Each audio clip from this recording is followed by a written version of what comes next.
Hi Capricorn, welcome to Higher Source Tarot for your Is It in the Cards Love Tarot and Oracle card reading for July 2024. This is a love reading for all Capricorn, Sun, Moon, Rising, and Venus. Well, look at this. You have the card of romance coming in as the theme for today.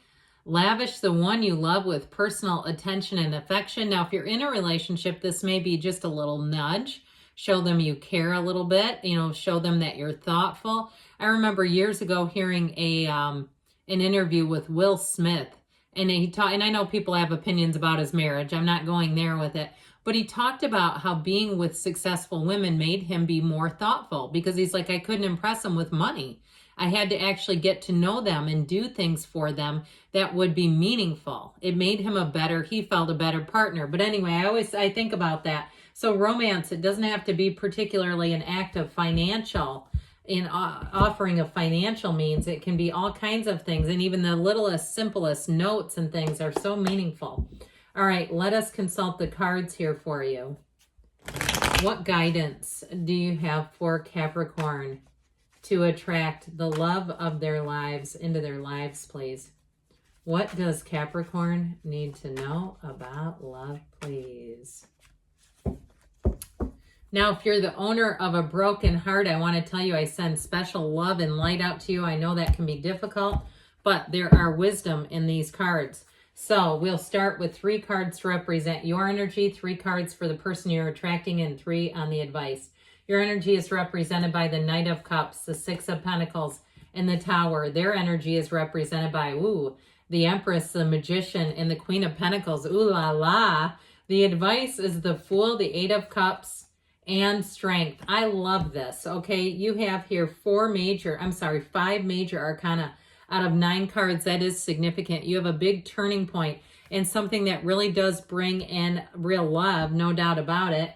Especially too, their energy is so fantastic. Now, you're nothing to sneeze at. I'm not trying to say somehow their energy is better, but I do feel like you've undergone, I hear, construction or reconstruction. Okay, I feel like something here too, if you're very focused in one area of your life, you tend to be an ambitious sign. Two of my best friends are Capricorn, and I actually have a Capricorn rising. So I love the sign. I absolutely love and adore you. So I don't mean that in any negative sense, but I do feel like if you've been focused on one area of your life, you might have had, I heard a come to Jesus call, like something that really shifted your energy back into love. Or perhaps if you've raised kids, and I have a good friend who has a very parenting arrangement where the kids are with her most of the time. She's got very little time to date. Now my guess is with her, when she's done raising her kids, she'll be a free agent and we'll be back out there. So if you went through something similar where you say, yeah, I just didn't have the time, and then I got that wake-up call and realized I need to have more balance in my life. Or if you had an ending to a relationship because your partner said they felt invisible. That's what I heard. If they did tell you that, they're coming in through the cards. And look, that's part of a learning curve of life. We've got all these human experiences layered onto our beautiful, wonderful souls. And sometimes we get off track and we forget that we're really a being that is of love, because souls don't get upset with other souls. We don't have discord with souls. It's all the mind and the personality. So I do feel like with that Tower moment, I do feel like it helped you put something in perspective. Now, the Tower is also a card that suggests that if you don't take control of a situation, you'll feel so disempowered. You'll feel like it'll be one of those times where you go, I knew I should have done something. I knew it was coming, like the one that gets away and all of a sudden you see them and they're married and they've got the life you wanted and you go, oh God. But listen, there's 8 billion of them out there. Don't worry if one got away. There's 8 billion lining up right now. And so with that 6 of Pentacles, I also feel like if you had a relationship that ended that was not in balance and you got taken advantage of in some way, I feel like you're attracting somebody here who will not just romance you, because you've got romance with that Knight of Cups, very gooey romantic energy with that one, but they'll also be stable and able to be a partner. And sometimes that's sexier than anything else, is somebody who can hold their own, who can be a partner. And if you tend to be a little dominant in the relationship, sort of in a male or female, it doesn't matter, but you tend to characterize more of that masculine energy in a relationship. I feel like you have someone here that kind of softens that and allows you to let your guard down so you don't have to do that, because God, it's exhausting to be in charge all the time, isn't it?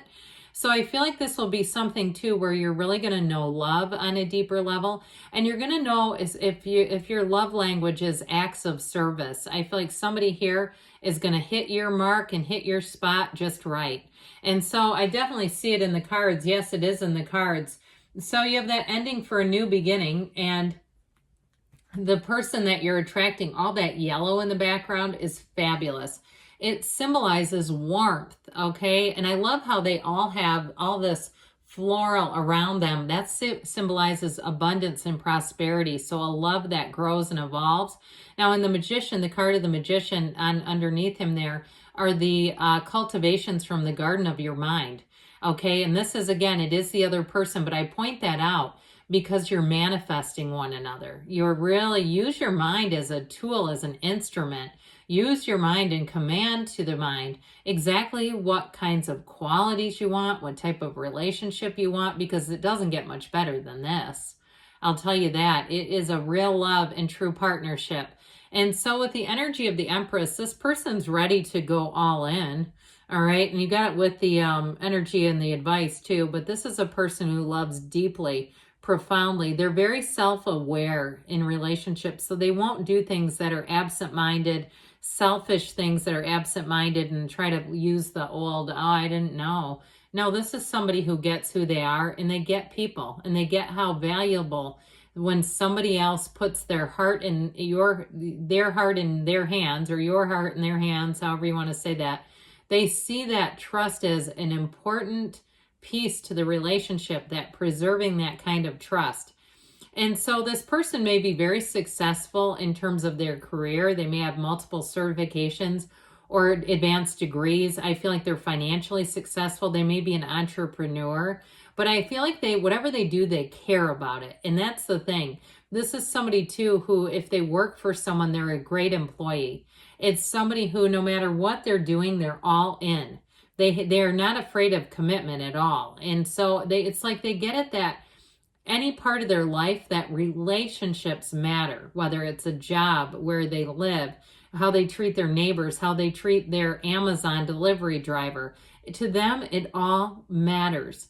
And I also think too, part of it is just they can see that as their behavior affects them no matter who it is that they're dealing with. So this will be someone that you're proud to be in public with, that you'll look at them and how gracious they are, and what just the spirit of them, the spirit of who they are really shines through in every single situation. And so I feel like with this too, the energy of the Magician, they bring a lot to the table, but so do you. It's somebody who's very mature and able to be in love. And so I feel like they'll be forward about it. Now you've got that infinity symbol twice here. So for some of you too, that infinite abundance, this may also be a time too, where you also improve some things, like you get together and you know what that does? You have two incomes now. And so your bills get chopped in half, and all of a sudden you have more money to travel, or maybe you upgrade things a little bit around you. That's part of that infinity symbol, that it opens up new doors. It's a relationship too, though, where it gives back to others. That's how I see it.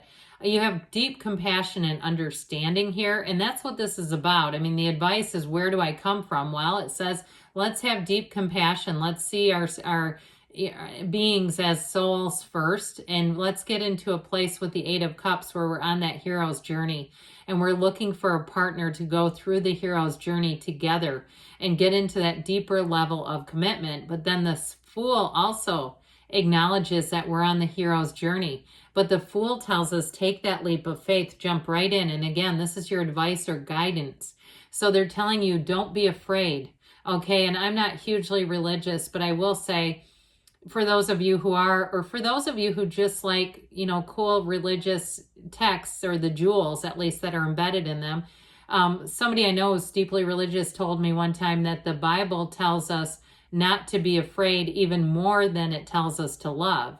And so I feel like if there is something that holds you to fear, they're telling you, don't be afraid.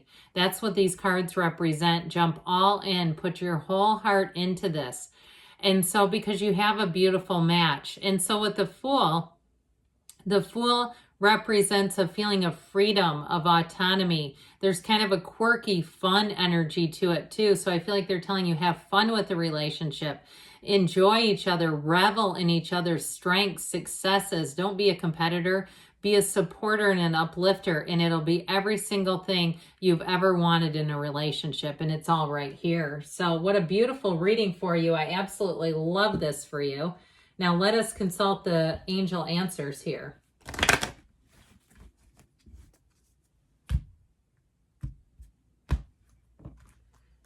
All right, what else does Capricorn need to know about love?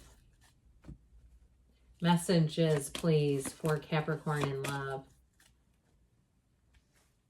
Ask your angels because they want to interact with you. They want to give you guidance. They're assigned to us. Okay, they're waiting in the wings. Your angels are your wingman. You've got, be assertive, so get yourself out there. Don't be shy. And remain positive. I would say so, because we always want that to be our point of attraction. Now, they say a year from now, but you don't be worried about that. I'm telling you what, you'll come back in a year from now and you'll say, you won't guess what happened to me, but I can guess because it's beautiful. Choose a new direction. So again, be open to love, letting that guard down, be willing to take that leap of faith, because yes, it is in the cards for you. I love you, Capricorn, and I'll be back again soon.